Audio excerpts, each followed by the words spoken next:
जय हिंद दोस्तों। 21 तोपों की सलामी के साथ प्रेमचंद स्पेशल सीरीज में आप सभी का बहुत स्वागत है।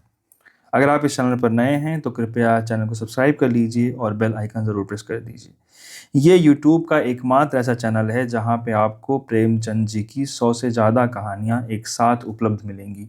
आप ज़रूर जाइए और इसकी प्लेलिस्ट खोलकर इसका आनंद उठाइए। आज हम आपके सामने लेकर हाजिर हैं एक नई कहानी जिसका नाम है वैर का अंत। रामेश्वर राय अपने बड़े भाई के शव को खाट से नीचे उतारते हुए छोटे भाई से बोले, तुम्हारे पास कुछ रुपए हो तो लाओ, दाह क्रिया की फिक्र करें, मैं बिल्कुल खाली हाथ हूँ। छोटे भाई का नाम विश्वेश्वर राय था। वह एक जमींदार के कारिंदे थे। आमदनी अच्छी थी। बोले, आधे रुपए मुझसे ले लो, आधे तुम निकालो। रामेश्वर, मेरे पास रुपए नहीं है। विश्वेश्वर, तो फिर इनके हिस्से का खेत रहने रख दो। रामेश्वर, तो जाओ कोई महाजन ठीक करो, देर न लगे। विश्वेश्वर राय ने अपने एक मित्र से कुछ रुपए उधार लिए। उस वक्त का काम चला। इसके बाद फिर कुछ रुपए लिए, खेत की लिखा पढ़ी कर दी। कुल 5 बीघे जमीन थी। 300 रुपए मिले। गांव के लोगों का अनुमान है कि क्रियाकर्म में मुश्किल से 100 रुपए उठे होंगे, पर विश्वेश्वर राय ने षोडशी के लिए 301 रुपए का लेखा भाई के सामने रख दिया। रामेश्वर राय ने चकित होकर पूछा, सब रुपए उठ गए? विश्वेश्वर, क्या मैं इतना नीच हूं कि करनी के रुपए भी कुछ उठा रखूंगा? किसको यह धन बचेगा? रामेश्वर, नहीं, मैं तुम्हें बेईमान नहीं बताता, खाली पूछता हूं। विश्वेश्वर, कुछ शक हो तो जिस बनिए से चीजें ली गई हैं उससे पूछ लो। साल भर के बाद एक दिन विश्वेश्वर राय ने भाई से कहा, रुपए हो तो लाओ, खेत छुड़ा लें। रामेश्वर, मेरे पास रुपए कहाँ से आए? घर का हाल तुमसे छिपा थोड़े ही है। विश्वेश्वर, तो मैं सब रुपए देकर जमीन छुड़ाए लेता हूँ। जब तुम्हारे पास रुपए हों, आधा देकर अपनी आधी जमीन मुझसे ले लेना। रामेश्वर, अच्छी बात है, छुड़ा लो। 30 साल गुजर गए। विश्वेश्वर राय जमीन को भोगते रहे। उसे खाद गोबर से खूब सजाया। उन्होंने निश्चय कर लिया था कि यह जमीन न छोड़ूंगा। मेरा तो इस पर मौसूकी हक हो गया। अदालत से भी कोई नहीं ले सकता। रामेश्वर राय ने कई बार यत्न किया कि रुपए देकर अपना हिस्सा ले ले, पर 30 साल में वे कभी 150 रुपए जमा न कर सका। मगर रामेश्वर राय का लड़का जोगेश्वर कुछ संभल गया। वह गाड़ी लादने का काम करने लगा था और इस काम में उसे अच्छा नफा भी होने लगा। उसे अपने हिस्से की रात दिन चिंता रहती थी। अंत में उसने रात दिन श्रम करके यथेष्ट धन बटोर लिया और एक दिन चाचा से बोला, काका, अपने रुपए ले लीजिए, मैं अपना नाम चढ़वा लूं। विश्वेश्वर, अपने बाप के तुम ही चतुर बेटे नहीं हो? इतने दिनों तक कान न हिलाए। जब मैंने जमीन को सोना बना दिया तब हिस्सा बांटने चले हो? तुमसे मांगने तो नहीं गया था। जागेश्वर, तो अब जमीन न मिलेगी? विश्वेश्वर, नहीं। जागेश्वर, भाई का हक मार कर कोई सुखी नहीं रहता। विश्वेश्वर, जमीन हमारी है, भाई की नहीं। जागेश्वर, तो आप सीधे न दीजिएगा। विश्वेश्वर, न सीधे दूंगा न टेढ़े दे दूंगा। अदालत करो।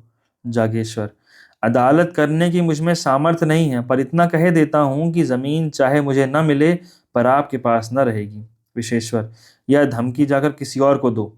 जागेश्वर, फिर यह न कहिएगा कि भाई होकर वैरी हो गया। विश्वेश्वर, यह 1000 गांठ में रखकर तब तो कुछ भी नहीं आए करना। जागेश्वर, मैं गरीब आदमी 1000 रुपए कहाँ से लाऊंगा, पर कभी कभी भगवान दीनों पर दयालु हो जाते हैं। विश्वेश्वर, मैं इस डर से बिल नहीं खोद रहा हूँ। रामेश्वर राय तो चुप ही रहा, पर जागेश्वर इतना क्षमाशील न था। वकील से बातचीत की। वह अब आधी नहीं, पूरी जमीन पर दांत लगाए हुए था। मृत सिद्धेश्वर राय की एक लड़की तपेश्वरी थी। अपने जीवन काल में वे उसका विवाह कर चुके थे।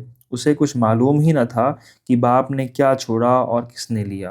क्रिया कर्म अच्छी तरह से हो गया था। वह इसी में खुश थी। षोडशी में आई थी, फिर ससुराल चली गई। 30 वर्ष हो गए, न किसी ने बुलाया न वह मैके आई। ससुराल की दशा भी अच्छी न थी। पति का देहांत हो चुका था। लड़के भी अल्प वेतन पर नौकर थे। जागेश्वर ने अपनी फूफी को उभारना शुरू किया।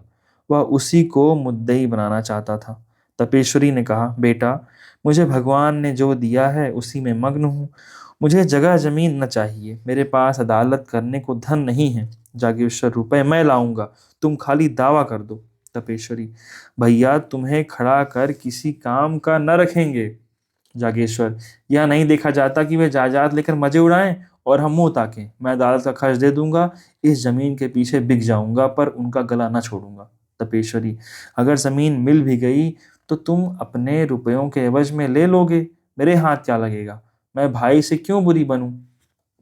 जागेश्वर, जमीन आप ले लीजिएगा, मैं केवल चाचा साहब का घमंड तोड़ना चाहता हूँ। तपेश्वरी, अच्छा जाओ, मेरी तरफ से दावा कर दो। जागेश्वर ने सोचा, जब चाचा साहब की मुट्ठी से जमीन निकल जाएगी तब मैं 10-5 रुपए साल पर इनसे ले लूंगा। इन्हें अभी कौड़ी नहीं मिलती, जो कुछ मिलेगा उसी को बहुत समझेंगी। दूसरे दिन दावा कर दिया। मुंसिफ के इजलास में मुकदमा पेश हुआ। विश्वेश्वर राय ने सिद्ध किया कि तपेश्वरी सिद्धेश्वर की कन्या ही नहीं है। गांव के आदमियों पर विश्वेश्वर राय का दबाव था। सब लोग उससे रुपए पैसे उधार ले जाते थे। मामले मुकदमे में उनसे सलाह ले। सबने अदालत में बयान दिया कि हम लोगों ने कभी तपेश्वरी को नहीं देखा, सिद्धेश्वर की कोई लड़की ही न थी। जागेश्वर ने बड़े बड़े वकीलों से पैरवी कराई, बहुत धन खर्च किया, लेकिन मुंसिफ ने उसके विरुद्ध फैसला सुनाया। बेचारा हताश हो गया। विश्वेश्वर की अदालत में सबसे जान पहचान थी। जागेश्वर को जिस काम के लिए मुट्ठियों रुपए खर्च करने पड़े थे, वह विश्वेश्वर मुरौवत में करा लेता। जागेश्वर ने अपील करने का निश्चय किया। रुपए न थे, गाड़ी बैल बेच डाले, अपील हुई, मुकदमा महीनों चला। बेचारा सुबह से शाम तक कचहरी के अमलों और वकीलों की खुशामद किया करता। रुपए भी उड़ गए, महाजनों से ऋण लिया। अब की बार उसकी डिग्री हो गई, 500 का बोझ सिर पर हो गया था, पर अब जीत ने आंसू पोंछ दिए। विश्वेश्वर ने हाई कोर्ट में अपील की। जागेश्वर को अब कहीं से रुपए न मिले। विवश होकर अपने हिस्से की जमीन रेहन रखी।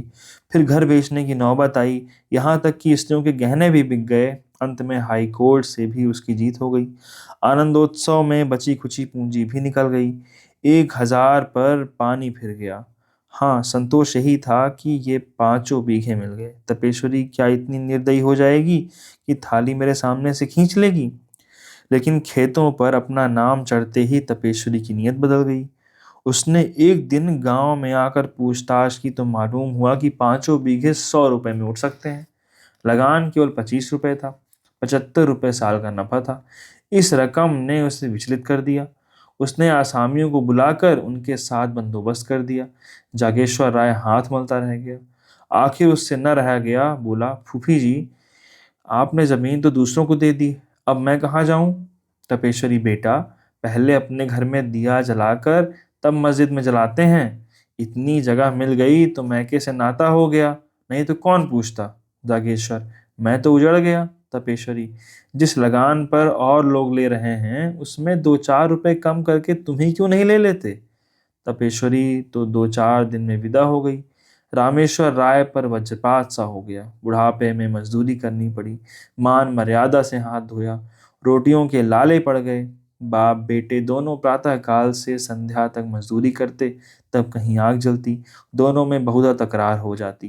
रामेश्वर सारा अपराध बेटे के सिर रखता। जागेश्वर कहता, आपने मुझे रोका होता तो मैं क्या इस विपत्ति में फंसता। उधर विश्वेश्वर राय ने महाजनों को उकसा दिया। साल भी न गुजरने पाया कि बेचारे निराधार हो गए। जमीन निकल गई, घर नीलाम हो गया, 10-20 पेड़ थे वे भी नीलाम हो गए। चौबे जी डूबे न बचे, दरिद्र हो गए। इस पर विश्वेश्वर राय के ताने और भी गजब ढाते। इस विपत्ति का सबसे नोकदार कांटा था आतंक का सबसे निर्दयाघात। 2 साल तक इस दुखी परिवार ने जितनी मुसीबतें झेली यह उन्हीं का दिल जानता है। कभी पेट भर भोजन न मिला। हाँ, इतनी आन थी कि नीयत नहीं बदली। दरिद्रता ने सब कुछ किया पर आत्मा का पतन न कर सकी। कुल मर्यादा में आत्मा रक्षा की बड़ी शक्ति होती है। एक दिन संध्या समय दोनों आदमी बैठे आग ताप रहे थे कि सहसा एक आदमी ने आकर पूछा, ठाकुर, चलो विश्वेश्वर राय तुम्हें बुलाते हैं। रामेश्वर ने उदासीन भाव से कहा, मुझे क्यों बुलाएंगे, मैं उनका कौन होता हूँ। क्या कोई और उपद्रव खड़ा करना चाहते हो।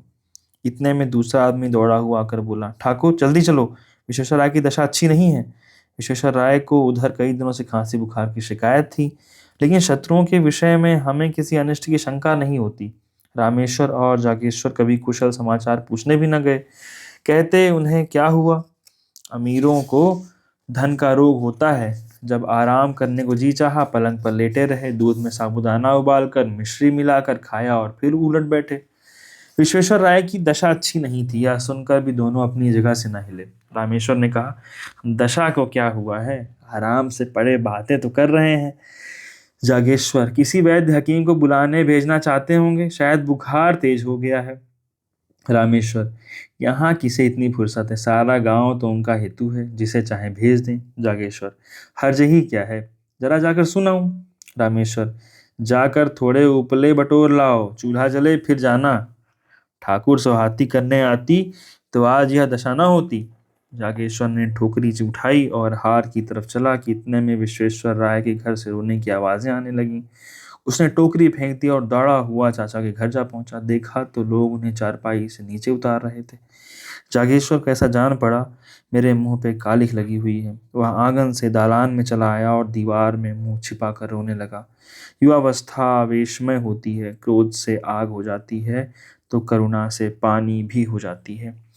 विश्वेश्वर राय की 3 बेटियां थीं, उनके विवाह हो चुके थे। 3 पुत्र थे, वे भी छोटे थे। सबसे बड़े की उम्र 10 वर्ष से अधिक न थी। माताजी जीवित थीं। खाने वाले तो 4 थे, कमाने वाला कोई न था। देहात में जिसके घर में दोनों जून चूल्हा जले, वह धनी समझा जाता है। उसके धन के अनुमान में भी अत्युक्ति से काम लिया जाता है। लोगों का विचार था कि विश्वेश्वर राय ने हजारों रुपए जमा कर लिए हैं, पर वहां वास्तव में कुछ न था। आमदनी पर सबकी निगाह रहती है, खर्च को कोई नहीं देखता। उन्होंने लड़कियों के विवाह खूब दिल खोल कर किए थे। भोजन वस्त्र में, मेहमानों और नातेदारों के आदर सत्कार में उनकी सारी आमदनी गायब हो जाती थी। अगर गांव में अपना रोब जमाने के लिए 200-400 रुपयों का लेन देन कर लिया था तो कई महाजनों का कर्ज भी था। यहाँ तक कि छोटी लड़की के विवाह में अपनी जमीन गिरव रख दी थी। साल भर तक तो विधवा ने ज्यों त्यों करके बच्चों का भरण पोषण किया, गहने बेचकर काम चलाती रही। पर जब यह आधार भी न रहा तब कष्ट होने लगा। निश्चय किया कि तीनों लड़कों को तीनों कन्याओं के पास भेज दूं। रही अपनी जान, उसकी क्या चिंता। तीसरे दिन भी पांव भर आटा मिल जाएगा तो दिन कट जाएंगे। लड़कियों ने पहले तो भाइयों को प्रेम से रखा, किंतु 3 महीने से ज्यादा कोई न रख सकी। उनके घर वाले चिढ़ते थे और अनाथों को मारते थे। लाचार हो माता ने लड़कों को बुला लिया। छोटे छोटे लड़के दिन भर भूखे रह जाते। किसी को कुछ खाते देखते तो घर में जाकर मांग से मांगते। फिर माँ से मांगना छोड़ दिया, खाने वालों ही के सामने जाकर खड़े हो जाते और शुद्ध नेत्रों से देखते। कोई तो मुट्ठी भर चबेना निकाल कर दे देता, पर प्रायः लोग धुतकार देते थे। जाड़ों के दिन थे, खेतों में मटर की फलियां लगी हुई थी। एक दिन तीनों लड़के खेत में घुसकर मटर उखाड़ने लगे। किसान ने देख लिया। दयावान आदमी था, खुद एक बोझा मटर उखाड़ कर विश्वेश्वर राय के घर पर लाया और ठकुराइन से बोला, काकी, लड़कों को डांट दो, किसी के खेत में न जाया करें। जागेश्वर राय उसी समय अपने द्वार पर बैठा चिलम पी रहा था। किसान को मटर लाते देखा तो तीनों बालक पिल्लों की भांति पीछे पीछे दौड़े चले आते थे। उसकी आंखें सजल हो गईं। घर में जाकर पिता से बोला, चाची के पास अब कुछ नहीं रहा, लड़के भूखों मर रहे हैं। रामेश्वर, तुम त्रिया चरित्र नहीं जानते, यह सब दिखावा है। जन्म भर की कमाई कहाँ उड़ गई। जागेश्वर, अपना काबू चलते हुए कोई लड़कों को भूखों नहीं मार सकता। रामेश्वर, तुम क्या जानो, बड़ी चतुर औरत है। जागेश्वर, लोग हम ही पर हंसते होंगे। रामेश्वर, हंसी की लाज है तो जाकर छांव कर लो, खिलाओ पिलाओ है दम। जागेश्वर, न भर पेट खाएंगे, आधे ही पेट सही, बदनामी तो न होगी। चाचा से लड़ाई थी, लड़कों ने हमारा क्या बिगाड़ा है। रामेश्वर, वह चुड़ैल तो अभी जीती है ना। जागेश्वर चला आया। उसके मन में कई बार यह बात आई थी कि चाची को कुछ सहायता दिया करूं, पर उसकी जली कटी बातों से डरता था। आज से उसने एक नया ढंग निकाला। लड़कों को खेलते देखता तो बुला लेता, कुछ खाने को दे देता। मजूरों को दोपहर की छुट्टी मिलती है। अब वह अवकाश के समय काम करके मजूरी के पैसे कुछ ज़्यादा पा जाता। घर चलते समय खाने की कोई ना कोई चीज़ लेता आता और अपने घर वालों की आंख बचाकर उन अनाथों को दे देता। धीरे धीरे लड़के उससे इतने हिल मिल गए कि उसे देखते ही भैया भैया कहकर दौड़ते। दिन भर उसकी राह देखा करते। पहले माता डरती थी कि कहीं मेरे लड़कों को बहलाकर ये महाशय पुरानी दावत तो नहीं निकालना चाहते हैं। वह लड़कों को जोगेश्वर के पास जाने और उससे कुछ लेकर खाने से रोकती। पर लड़के शत्रु और मित्र को बूढ़ों से ज्यादा पहचानते हैं। लड़के माँ के मना करने की परवाह न करते। यहाँ तक कि शनैः शनैः माता को भी जोगेश्वर की सहृदयता पर विश्वास आ गया। एक दिन रामेश्वर ने बेटे से कहा, तुम्हारे पास रुपए बढ़ गए हैं तो 4 पैसे कमा क्यों नहीं करते। जमा लिया करो, लुटाते क्यों रहते हो? जागेश्वर, मैं तो एक एक कौड़ी की किफायत करता हूँ। रामेश्वर, जिन्हें अपना समझ रहे हो वो एक दिन तुम्हारे शत्रु होंगे। जागेश्वर, आदमी का धर्म भी तो कोई चीज है। पुराने वैर पर एक परिवार की भेंट नहीं कर सकता। मेरा बिगड़ता ही क्या है? यही ना, रोज घंटे 2 घंटे और मेहनत करनी पड़ती है। रामेश्वर ने मुंह फेर लिया। जागेश्वर घर में गया तो उसकी स्त्री ने कहा, अपने मन की ही करते रहते हो, चाहे कोई कितना ही समझाए। आदमी पहले अपने घर में दिया जलाता है। जागेश्वर, लेकिन यही तो उचित नहीं कि अपने घर में दिए की जगह मोमबत्तियां जलाए और मस्जिद को अंधेरा ही छोड़ दे। स्त्री, मैं तुम्हारे साथ क्या पड़ी मानो कुएं में गिर पड़ी। कौन सुख देते हो, गहने उतार लिए, अब सांस भी नहीं लेने देते। जागेश्वर, मुझे तुम्हारे गहने से भाइयों की जान ज्यादा प्यारी है। स्त्री ने मुंह फेर लिया और बोली, वैरी की संतान कभी अपनी नहीं होती। जागेश्वर ने बाहर जाते हुए उत्तर दिया, वैरी का अंत वैरी के जीवन के साथ हो जाता है। बहुत शुक्रिया। ये कहानी मुझे तो बहुत अभिभूत कर गई। आप बताइए, आपको ये कहानी कैसी लगी? बहुत बहुत धन्यवाद।